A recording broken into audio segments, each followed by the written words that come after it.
Mind किसी भी काम की या किसी भी चीज़ की एक वैल्यू डिसाइड करता है जिसका उसके पास कोई एब्सोल्यूट स्केल नहीं होता, और इसीलिए इसको फेक वैल्यू कहते हैं। माइंड की स्टेट जितनी लोअर होती है उतना ही वह अपनी चीज़ों की कीमत ज़्यादा और दूसरों की चीज़ों की कीमत उतना ही कम एस्टिमेट करता है। सेम वर्क होने पर भी different mind different values decide करते हैं, और जिससे ये साबित होता है कि हर एक माइंड के सोचने का तरीका रिलेटिव है, एब्सोल्यूट नहीं।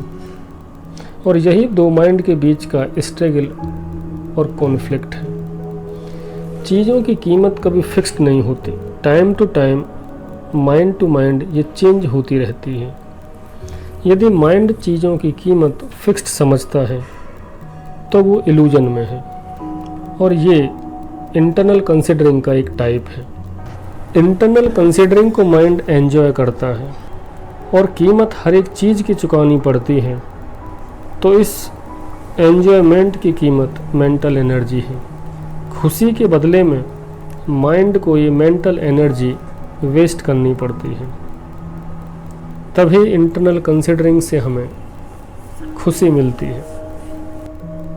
इंटरनल कंसिडरिंग नॉन प्रैक्टिकल है और रिजल्ट्स भी इसके डेंजरस हैं, लेकिन जब इसे प्रैक्टिकली कंसिडरिंग में चेंज किया जाता है तब इसको एक्सटर्नल कंसिडरिंग कहते हैं। एक्सटर्नल कंसिडरिंग कंट्रोल्ड होती है और इसमें अपने आप को थर्ड पर्सन मानकर चलना होता है और अपनी माइंड बॉडी को ऐसे ट्रीट करना होता है जैसे किसी दूसरे की माइंड बॉडी हो। इसी से एक एब्सोल्यूट थिंकिंग डेवलप होती है जो प्रैक्टिकल है।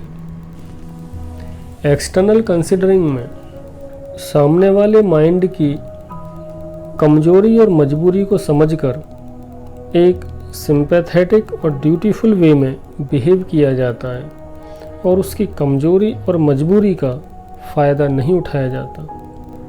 एक्सटर्नल कंसिडरिंग में माइंड अपने को दूसरे के प्लेस पर रखकर प्रैक्टिकल वे में इमेजिनेशन करता है। ये एक शानदार एक्सरसाइज और गेम है जो माइंड को हायर स्टेट में ट्रांसेंड करता है। एक्सटर्नल कंसिडरिंग मल्टी डायरेक्शनल है। हर बात को डिफरेंट सिचुएशन में और डिफरेंट वे में देखा जाता है। एक्सटर्नल कंसिडरिंग में अपना mind, body, family, society, caste, religion, country को साइड में रख कर के विचार किया जाता है।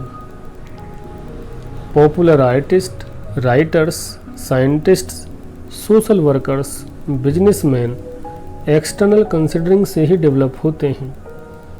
तभी तो एक राइटर कई पर्सन्स के बीच का कन्वर्सेशन अच्छे से डिस्क्राइब कर देता है। नेचर एक्सटर्नल कंसिडरिंग है, तभी तो ये संसार डेवलप्ड है। एक्सटर्नल कंसिडरिंग के इफ़ेक्ट्स। एक्सटर्नल कंसिडरिंग दूसरों के लिए अच्छा है। एक्सटर्नल कंसिडरिंग से जो इम्प्रेशन आप दूसरों में प्रोड्यूस करना चाहते हैं वो कर सकते हैं। एक्सटर्नल कंसिडरिंग से रिलेशंस इम्प्रूव होते हैं। एक्सटर्नल कंसिडरिंग से पॉजिटिव इमोशंस प्रोड्यूस होते हैं। एक्सटर्नल कंसिडरिंग से माइंड के पास एक्शन लेने से पहले सोचने के लिए काफ़ी टाइम होता है। एक्सटर्नल कंसिडरिंग ऑलवेज प्रैक्टिकल है। जो भी माइंड पॉपुलर है उसकी वजह एक्सटर्नल कंसिडरिंग ही है।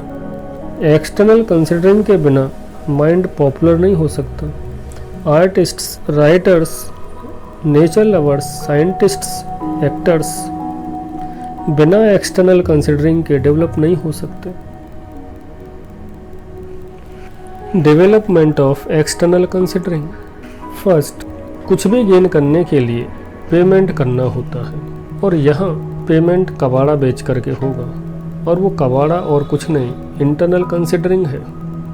एक्सटर्नल कंसिडरिंग या तो एजुकेशन से या कभी कभी लाइफ के एक्सपीरियंस से एक्सीडेंटली डेवलप होती। थर्ड, लाइफ की मैकेनिकलनेस और रिपीटिंग एक्शंस एक्सटर्नल कंसिडरिंग को डेवलप नहीं होने देते। इसलिए माइंड को कोशिश करनी चाहिए कि रिपीटेड एक्शंस और मैकेनिकलनेस कम से कम करें। Fourth, self remembering is the key.